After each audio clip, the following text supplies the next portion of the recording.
नमस्ते, good morning. आप लोगों का हिंदी की इस क्लास में स्वागत है। हम बात कर रहे हैं बीए पार्ट सेकंड के सेकंड पेपर की, जहां हमने 3 किताबों में से 2 को कम्प्लीटली पूरा कर लिया। सिलेबस हमारा ऑफलाइन और ऑनलाइन दोनों रूपों में पूरा हो गया, और तीसरी और आखिरी किताब नाटक की किताब हमारी ऑफलाइन भी हो गई और ऑनलाइन थोड़ी सी बच रही है। हम उसी तीसरी किताब नाटक हस्तिनापुर की बात कर रहे हैं, जिसमें हम पढ़ रहे थे कि भीष्म नियोग के लिए भी राजी नहीं होते हैं और विवाह के लिए भी राजी नहीं होते हैं, न राजगद्दी पर बैठने के लिए तैयार होते हैं। सत्यवती उनको बहुत तरह से मनाती है कि अब उनकी प्रतिज्ञा का कोई मतलब नहीं बचा। सत्यवती के पुत्रों को राज्य का उत्तराधिकारी बनाने के लिए उन्होंने प्रतिज्ञा ली थी। जब सत्यवती के पुत्र ही नहीं है तो उस प्रतिज्ञा का कोई मतलब नहीं। सत्यवती के पिता की वजह से वो प्रतिज्ञा ली गई थी, तो उनके पिता भी अब नहीं है, और अपने पिता की एकमात्र उत्तराधिकारिणी होने के नाते अधिकार प्रयोग करते हुए वह उनको प्रतिज्ञा मुक्त करती है, और मां होने के नाते आज्ञा देती है कि वो विवाह करे, घर बसाए, संतानोत्पत्ति करे और राज्य संभाले। लेकिन भीष्म ससम्मान अपनी मां के सभी प्रस्तावों को खारिज कर देते हैं। वो ये मानते हैं कि राज्य में उत्तराधिकारी नहीं है, तो फिलहाल वो राज्य की रक्षा करने के लिए तैयार है, और अपनी जगह पर नियोग के द्वारा विचित्रवीर की पत्नियों की संतानोत्पत्ति का प्रस्ताव रखते हैं। सत्यवती कहती है कि ये भी देवर के द्वारा संपन्न होता है, और देवर जो कि भीष्म है वो तो तैयार ही नहीं है किसी भी तरह से सहयोग करने को इस काम में। तब भीष्म याद दिलाते हैं कि शास्त्रों में लिखा है कि योग्य ब्राह्मण या किसी संत को उचित पारिश्रमिक देकर इस काम के लिए बुलाया जा सकता है, विनती की जा सकती है। ऐसा सुनने के बाद सत्यवती कहती है कि तो द्वैपायन कृष्ण को आमंत्रित करो। द्वैपायन कृष्ण का नाम सुनकर भीष्म सोचते हैं कि अच्छा, माँ उनसे सलाह मशविरा लेना चाहती है, तो वो कहते हैं हाँ बिल्कुल सही है, आप उनसे भी एक बार बात कर लीजिए। सत्यवती फिर एक नई बात, एक नया खुलासा करती है कि नहीं, उनसे सलाह मशविरा नहीं लेना है, उनको नियोग के लिए ही आमंत्रित करना चाहती हूँ। तो भीष्म चौंक जाते हैं कि वो कैसे आएंगे। बोली वो दोनों तरह से सही है, वो मेरा पुत्र भी है। तो भीष्म कहते हैं कि वो तो महर्षि पाराशर के पुत्र है ना।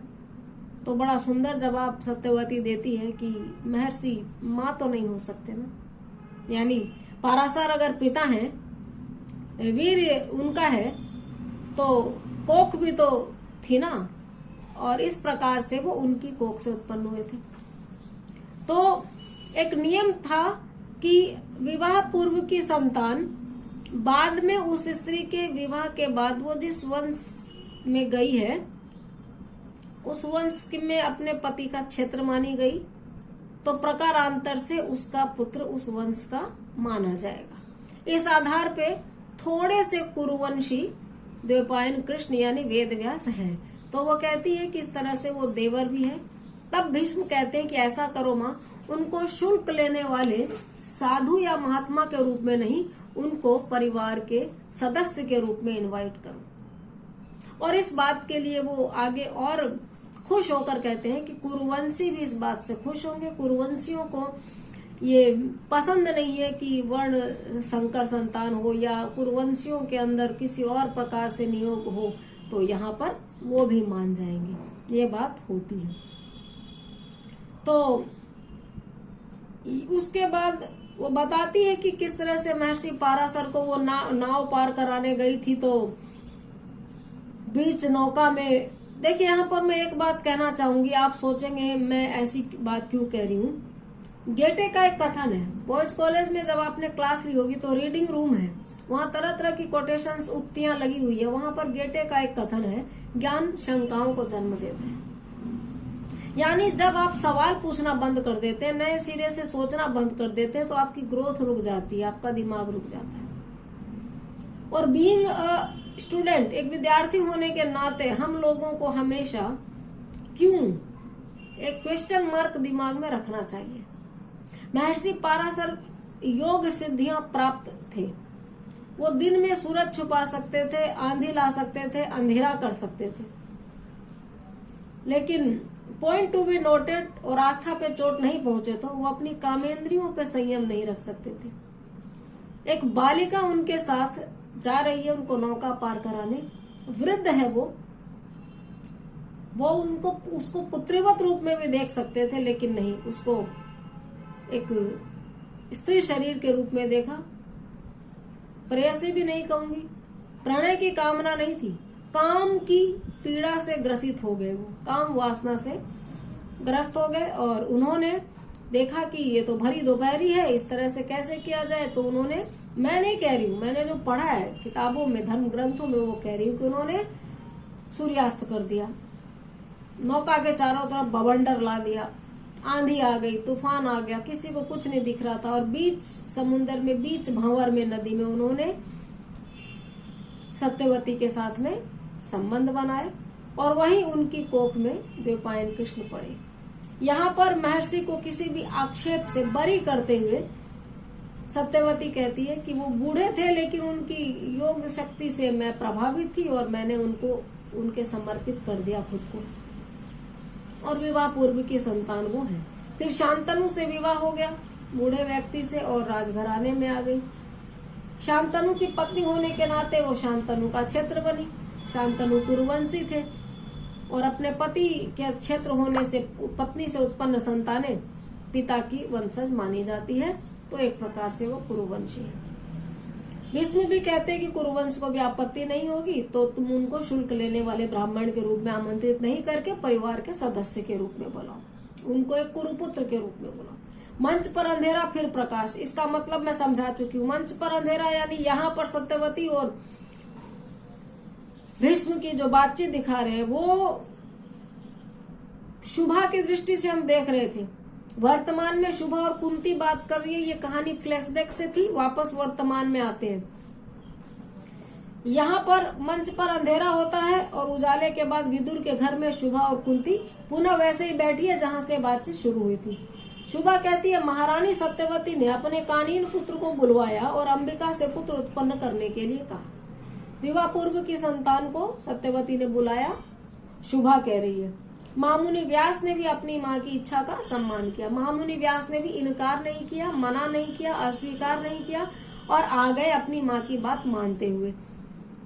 कुंती, कोई आपत्ति नहीं हुई उन्हें, तपस्वी होकर भी उनको तपस्वी होकर कोई आपत्ति नहीं हुई कि वो कैसे वो शारीरिक संबंध किसी से बनाएंगे। अब शुभा का कथन देखिए, ये व्याख्या के लिए उपयुक्त पंक्तियां हो सकती है। शुभा कहती है, उन्होंने कहा वे सुंदर नहीं है, काले कलूटे हैं, कोई भी सुंदर स्त्री उन्हें क्यों सहन करेगी। ऐसे में जो संतान होगी वो निर्दोष नहीं हो सकेगी। लेकिन माता सत्यवती को लगता था कि इस प्रकार राज्य पर उन्हीं की संतान का अधिकार बना रहेगा।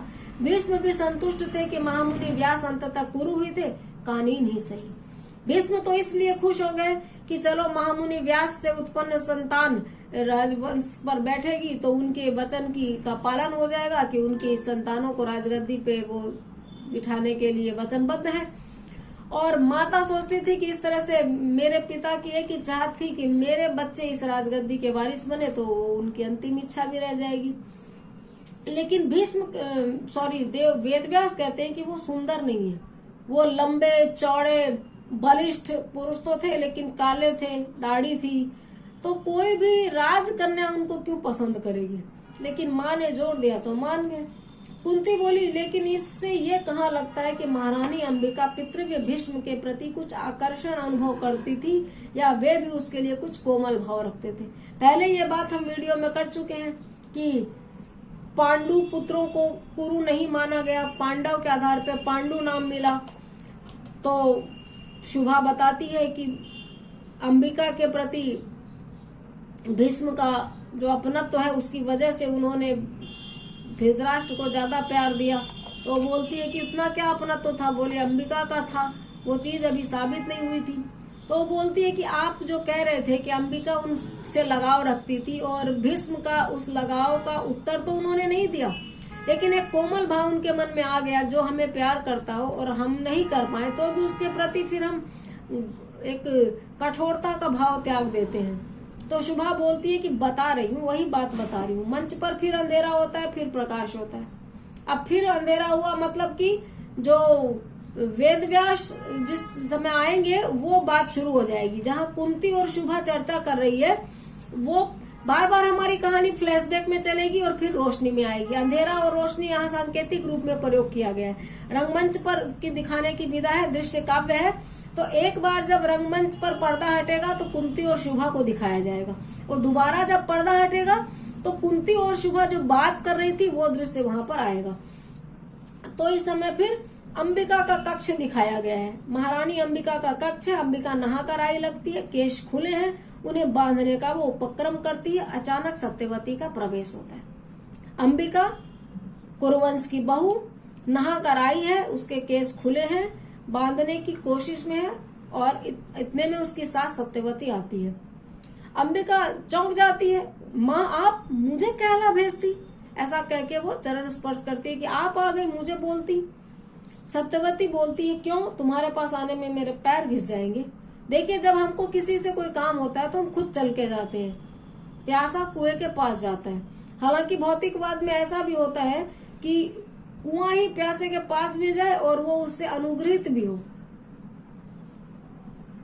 पेट भरने के लिए खाना भी बनाया जाएगा और आपके निहोरे भी किए जाएंगे अगर आप उस व्यक्ति के प्रति अनुरक्त हैं। जैसे खाना बच्चे को खाना है लेकिन माए पूछेंगे लो खा लो खा लो। तो यहाँ पर सत्यवती आई है खुद अपनी बहू के पास, क्योंकि उसको जरूरत है। वो जानती है कि वो किस तरह की डिमांड लेकर आई है और उसको किस तरीके से अपनी बात रखनी पड़ेगी। गौर से सत्यवती देखती है और पूछती है, ऋतु स्नान किया है ना? अंबिका सर झुका लेती है। ऋतु स्नान किया है का मतलब यहाँ पर वो मेंस्ट्रुअल सर्किल से गुजरी है, अभी अभी माहवारी की समस्या से गुजरी है। समस्या इसको नहीं कहना चाहिए, बायोलॉजिकल प्रोसेस है ये, और इसमें पवित्रता अपवित्रता के बजाय साइंटिफिकली बात यह है कि स्त्री के कोख या बोल दीजिए उससे अंडाणु और पुरुष के शुक्राणु से निषेचन होने के बाद ही शिशु की उत्पत्ति होती है। इसलिए ऋतु स्नान प्रेगनेंसी के लिए बहुत ही जरूरी प्रोसेस है। तो यहाँ पर ऋतु स्नान तो हो गया, लेकिन अब उसके पति की मृत्यु हो गई है, तो हर बार वो व्यर्थ जाता है, अंडे व्यर्थ जाते हैं। तो ये सास जब पूछती है ऋतु स्नान किया है तो ये बहुत लज्जित सा महसूस करती है, और अंबिका ने सर झुका लिया। और कंटिन्यूटी में सत्यवती के ही कथन चल रहे हैं, क्यों तुम्हारे पास आने में पैर पे घिस जाएंगे। फिर वो गौर से देखती है, फिर पूछती है ऋतु स्नान किया है, फिर अंबिका का सिर झुकाना। आगे ये कहती है, कैसे कटेगा तुम बहनों का जीवन। दोनों के पति की मृत्यु हो गई है और दोनों के प्रति इम्पोर्टेंट थे। अंबिका इस बात का जवाब क्या दे अपनी सास को, चुप्पी धारण करती है, लेकिन धीरे से कहती है, आसन ग्रहण करे माँ, आप बैठिए, आप खड़ी क्यों हैं? सत्यवती कहती है, हाँ बैठती हूँ, आ तू भी बैठ, यहाँ कुछ आवश्यक बात करनी है तुमसे।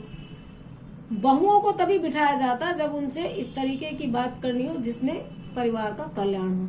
तो यहाँ पर पहली बार अंबिका के कमरे में सास आई और पहली बार बोल रही है कि तुम भी बैठो, तुमसे बात करनी है।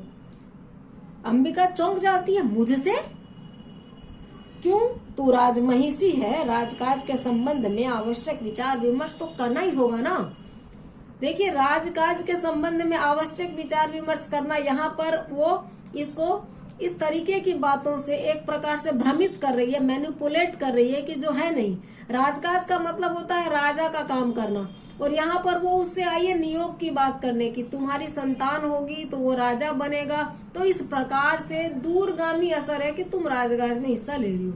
लेकिन अंबिका एकदम अबोध है, उसको इस समय इन बातों का कुछ भी पता नहीं है। वो कहती है कि नहीं माँ, यह सब आप क्या कह रही है, मैं क्या जानू राजकाज, इन सब प्रपंचों में मुझे न डाले।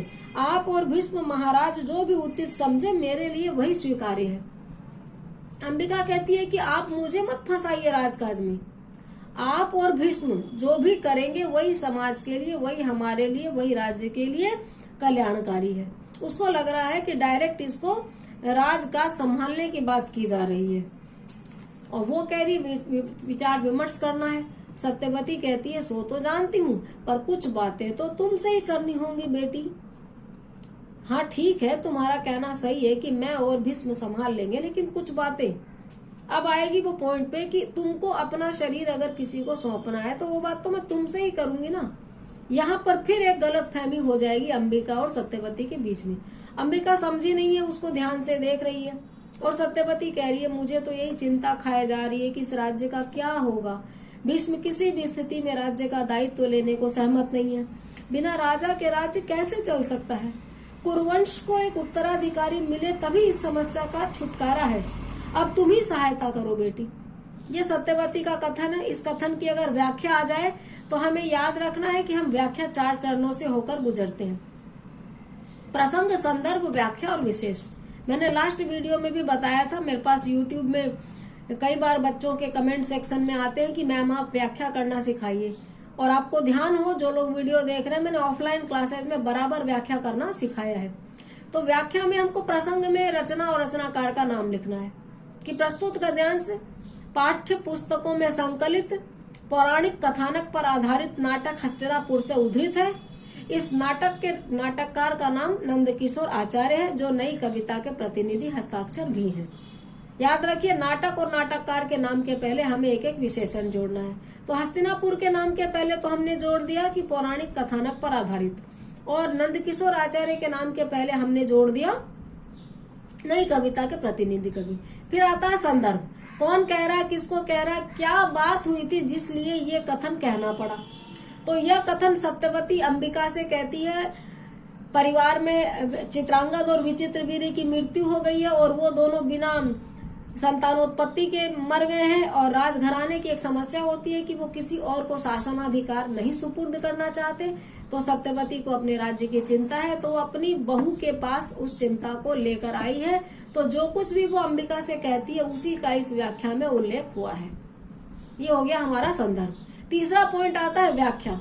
व्याख्या में हमें करना क्या है, देखिए प्रश्न पत्र पर, क्वेश्चन पेपर पर हमें गद्यांश या पद्यांश लिखा मिलता है, उसको 1 से 2 बार आराम से पढ़िए। पढ़ने के बाद में इत्मीनान कर लीजिए कि ये कथन क्या कहता है। अब हमें उसके शब्द बदलने हैं, अर्थ नहीं बदलना। शब्द हम वही रखेंगे, एक को 4 लगा के कहना मानव स्वभाव है। और व्याख्या में इसको आप प्लस पॉइंट के रूप में लीजिए कि 4 लाइन की बात है, उसको 40 लाइन में ढंग से एक्सप्लेन करना है, एक एक लाइन को बहुत अच्छे तरीके से। तो सत्यवती को चिंता खाई जा रही है, राज्य कैसे चलेगा। भीष्म राजा बनने को भी तैयार नहीं है, भीष्म विवाह करने को भी तैयार नहीं है, और ये समस्या का छुटकारा उत्तराधिकारी मिलने से होगा और अंबिका ही सहायता कर सकती है। इसके बाद आता विशेष।